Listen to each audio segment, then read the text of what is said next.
Okay, this is going to be part one of two parts where we look at one-dimensional arrays.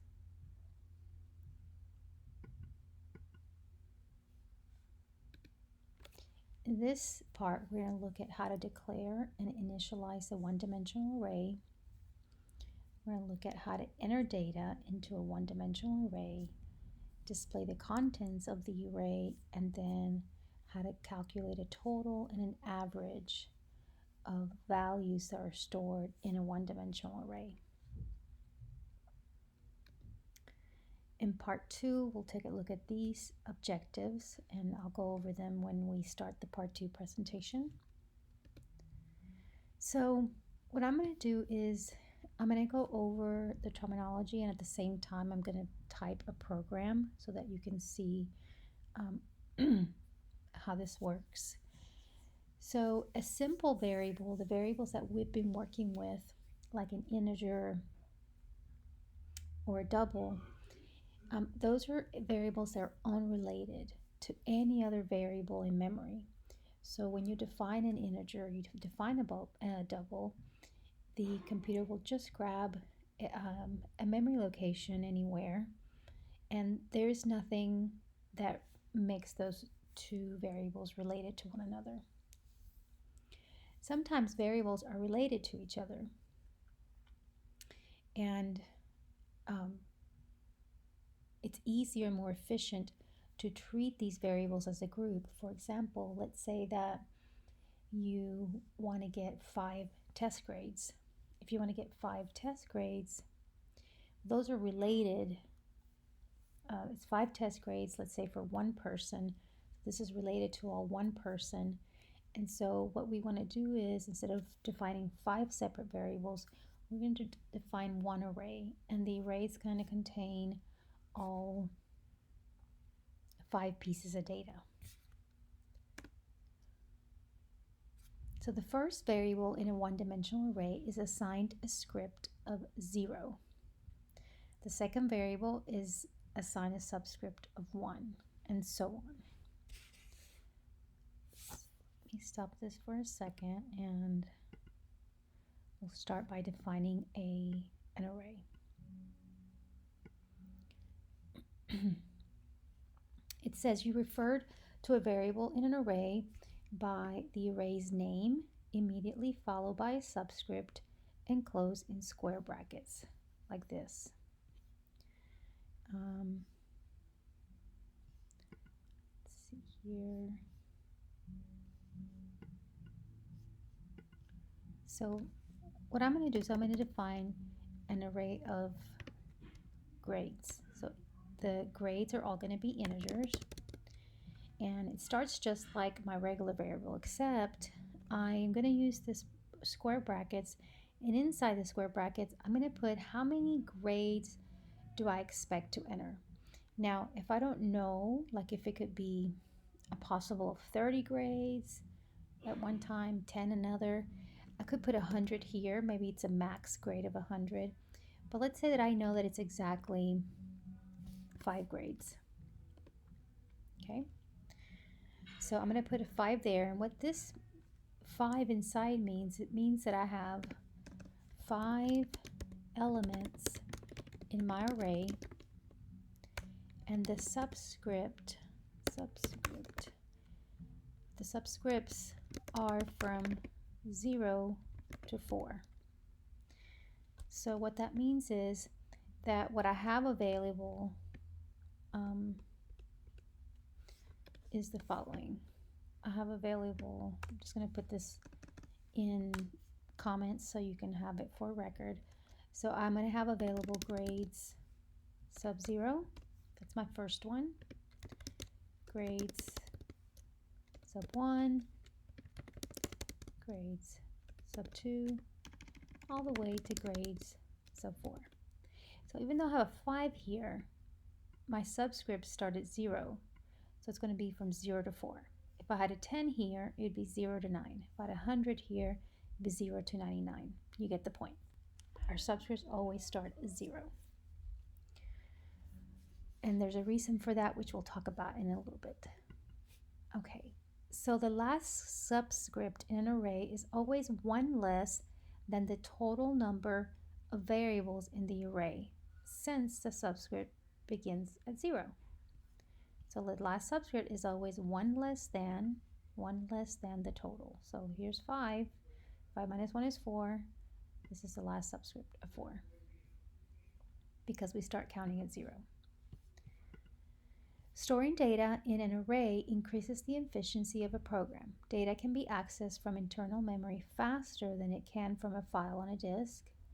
When stored in an array, data can be used as many times as necessary without having to enter it again. Variables in an array can be used like any other. We'll look at that in just a second. Most commonly used arrays in business applications are 1 and 2-dimensional arrays. We'll look at 2-dimensional arrays in the next chapter. You must declare an array before you can use it. That's what we've done here. This is the declaration.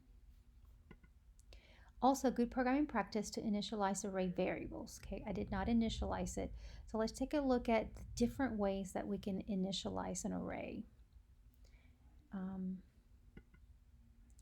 In this particular slide, here's one example of initializing it. This is a character array. It has 3 items, and they are initialized to A, B, and C. So to initialize, we got to have the curly open and close braces, and then the data inside has to match the data type here. So we have single quotes around ABC because this is a character. Sales is a double, so we have 0, 0.0, 0, 0.0, 4 times. Now another way that you can do this, if you just initialize at one time, if you just say sales sub 4 equals 0, 0.0, it will actually initialize all the elements in the array to 0, 0.0. So you don't have to do this right here. Okay. Here it initializes the first one to 12 and the rest to zeros. In this one, it does the same thing. It initializes, both statements declare and initialize a 6th element int array. The first element is initialized to 12 and the other elements are initialized to 0. So what happens when we just have one value is it grabs the first value, but then if you don't have anything else for the rest of them, it just puts the 0 automatically in there. The initial values portion of the syntax is optional, so you don't have to have the open and curly braces. It's optional. Typically, optional items are enclosed in square brackets when shown in the syntax. So see here we have, I'm sorry, not right there.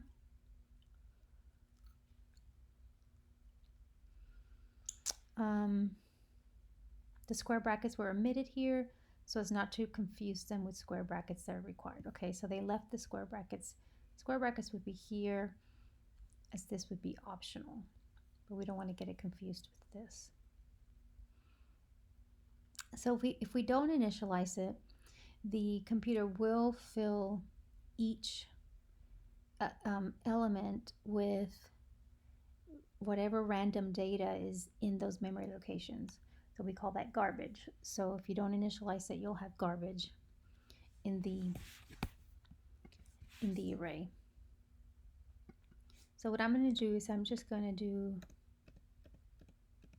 to initialize it, and I'm going to say cout grades sub 0. Let's see what's inside grades sub 0 if I do a cout.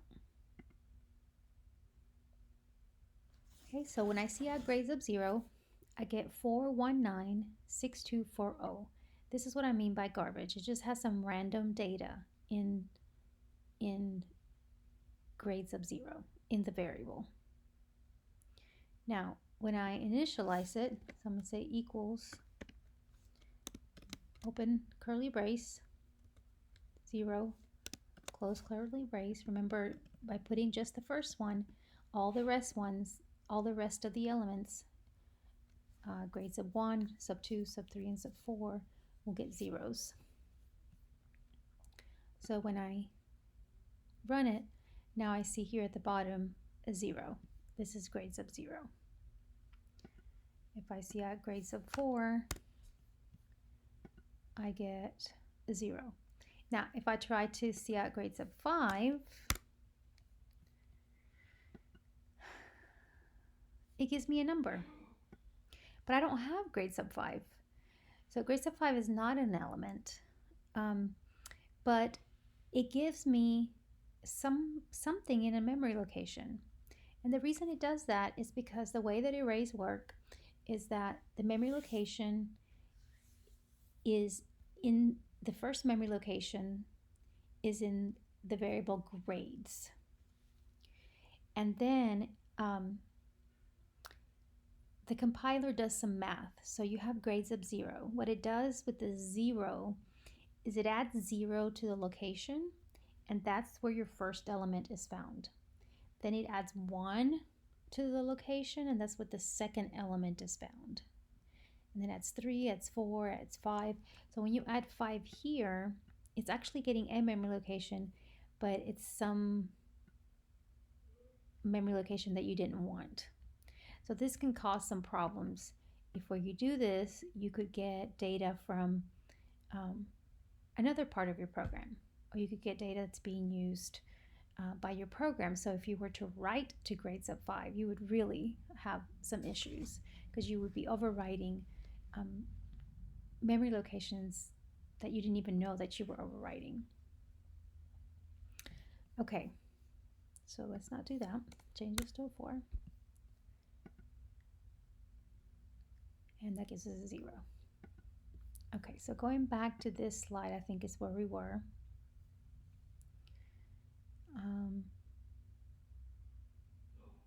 So we were talking about how to initialize. So we can initialize our array. Assigning initial values is referred to as populating the array. So if I do add real values here, like 100, then I'm populating the array with real values. Okay, 1, 2, 3, 4, 5. There are 5 grades. The values used to populate an array should have the same data type as the array. So because this is an integer, I should have an integer here, which I do. So I shouldn't put 100.5. If I do put 100.5, it's going to change it to an integer. Definitely will not allow me to, put a string here. And then it says most C++ compilers or initialize uninitialized numeric array elements to 0, 0.0, or 0, depending on the data type. Automatic initialization is only done if you provide at least one value in the initial values. We looked at that already. Be sure to include an appropriate number of initial values. Providing too many will cause a compiler error or incorrectly assign adjacent memory locations. So that's what I was saying. Here the adjacent memory location would be grade sub 5. That's not our memory location that we allocated. So we would be messing with that memory location.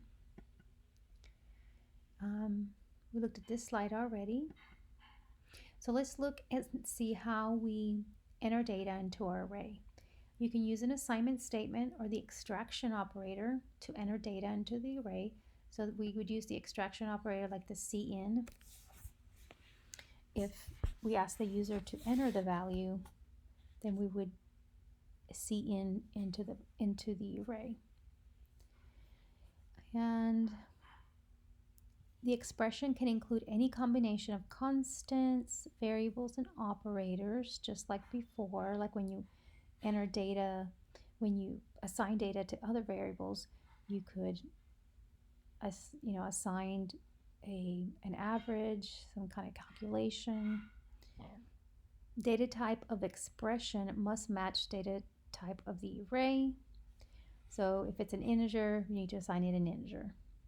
Otherwise, implicit type conversion will occur, or you get an error if, for example, you try to assign a string to an integer. So here's some ways that we can assign values to the array. We did this earlier. Oh, actually, I don't think I've assigned anything. So we have letters 1 equals y.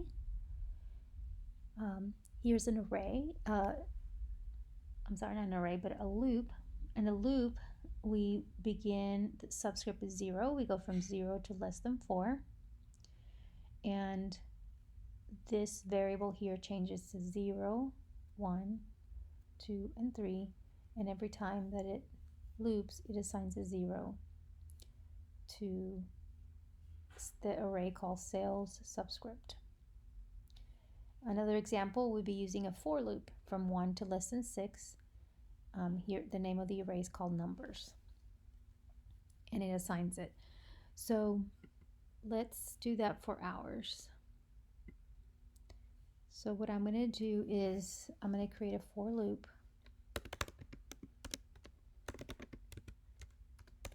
And it's going to start at 0, and it's going to go to less than 5, or it could be less than or equal to 4. X plus plus, cin. Oh, first of all, I'll ask the user to enter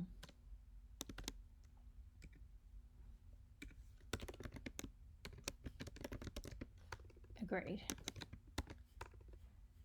Enter grade.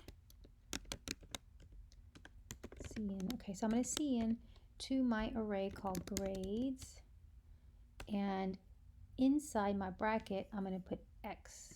X is going to change from 0 to 5. I'm sorry, 0 to 4.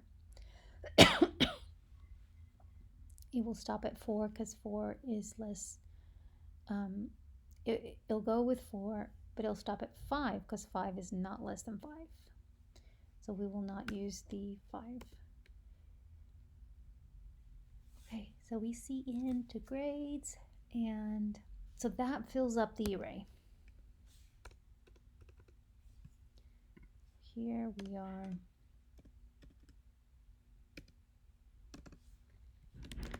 filling the array. Now I want to see what I put inside the array. So what I'm going to do is I'm going to copy this for loop. I'm going to copy everything in here. I'm going to paste it, and I'm just going to see out.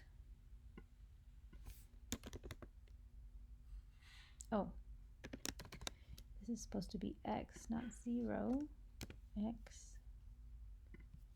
Sorry about that.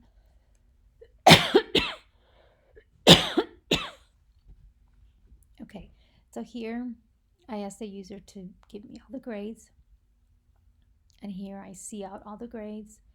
I'm going to also add a new line so that they're not all bunched up, they're all under each other. I run the program. It says enter a grade, so I'm going to enter 95, 98, 97, 96, and 100. And then the program, the for loop here, just outputs my numbers 95, 98, 97, 96, and 100. So this is grade sub 0, grade sub 1, grade sub 2, grade sub 3, etc. So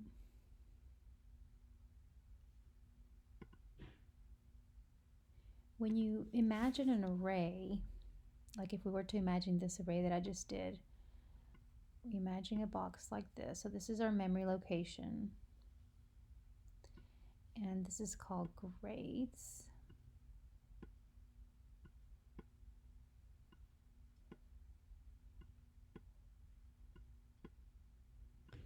This is grade sub 0. This is grade sub 1. Grade sub 2. 3. And 4. Okay. I'll erase this up. Oops.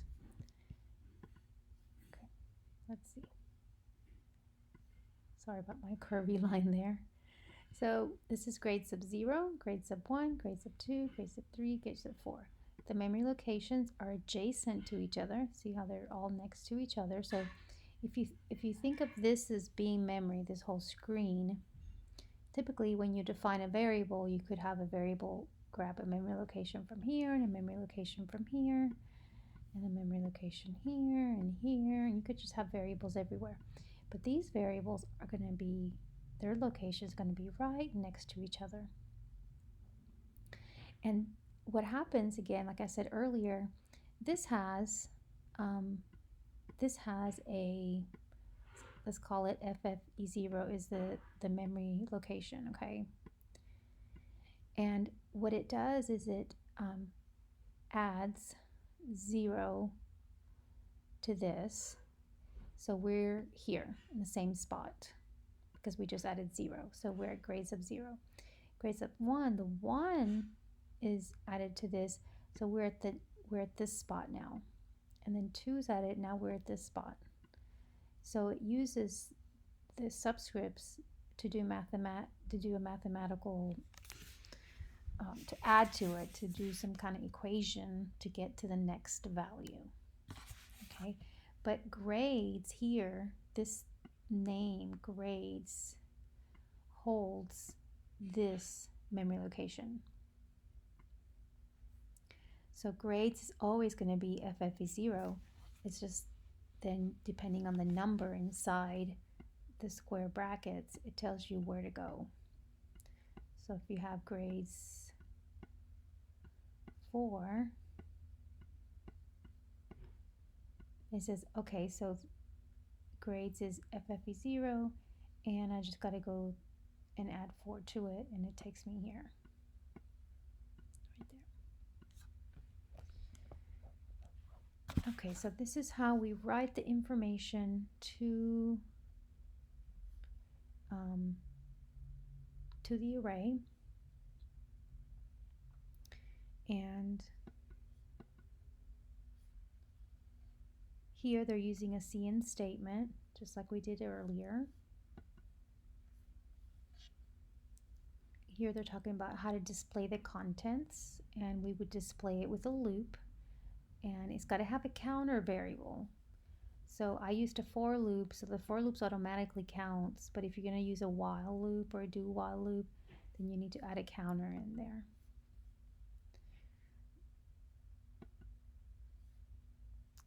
So in this example, we have a calories program, and it uses 5-element arrays to store the number of calories consumed for each of the 5 days.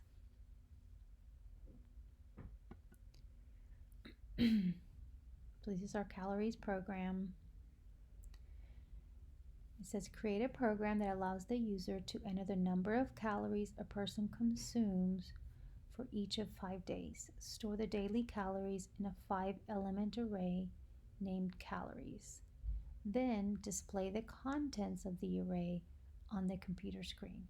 So it's kind of like we did, except instead of calories, we did the program that stored grades. So it's exactly the same, except they're using calories. So let's just take a look and see how they did this. See if we see anything different or new. So here's the array. They've initialized it. Let's make this bigger. Slideshow. Okay, so they declared the array, initialized it to 0. All five elements from 0 to 4 will be initialized to 0. They also used a for loop. They went from 0 to less than 5.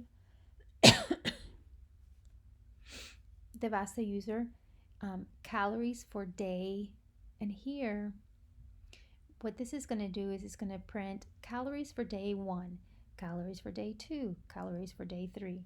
So they're using this counter sub. They're adding 1 to it. The first time it's going to say 1, second time it's going to say 2, day 3, day 4, day 5. They CN into the array, and then they print out the array. The contents of the array is displayed. So exactly what we did, but they did it with calories. So here it says enter calories for day 1, day 2, day 3, day 4, day 5, and then they just display the calories.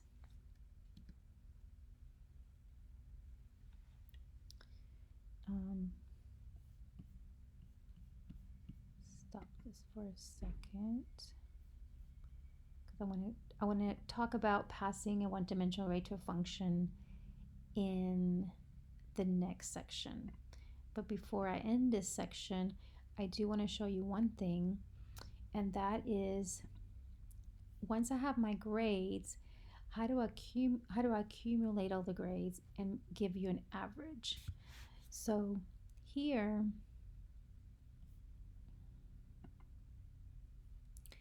I've asked the user to enter a grade. They see in the grade. So I'm going to put my accumulator here. I'm going to call my accumulator int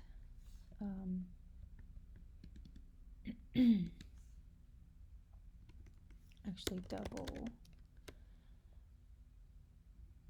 total grades.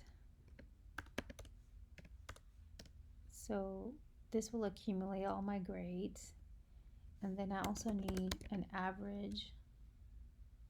So I'm going to call it grade average.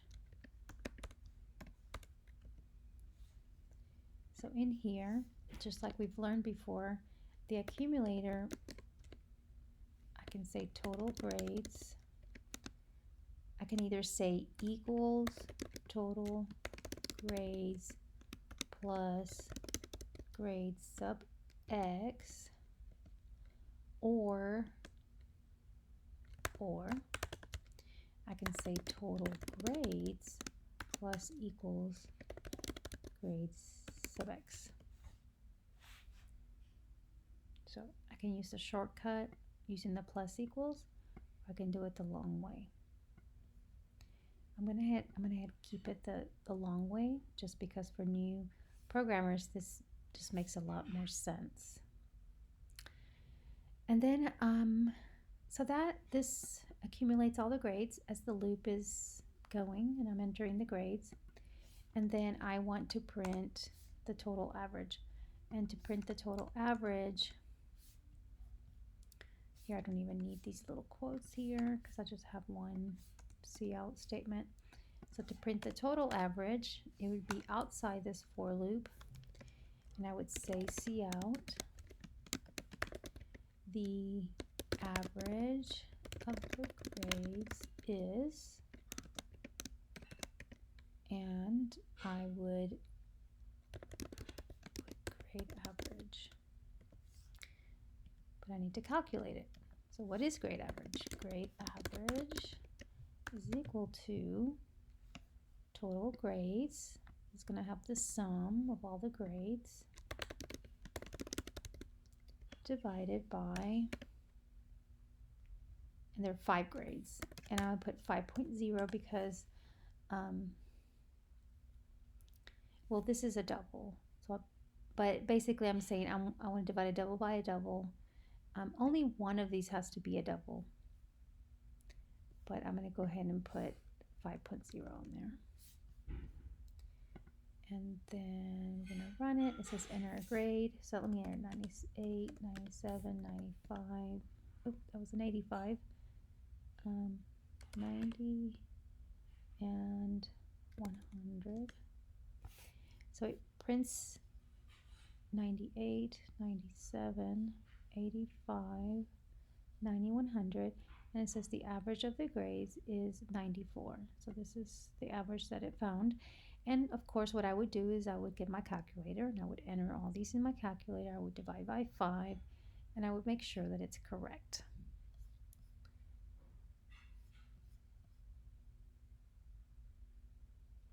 So that's how we accumulate and then print the average. Okay, and that's the end of part 1.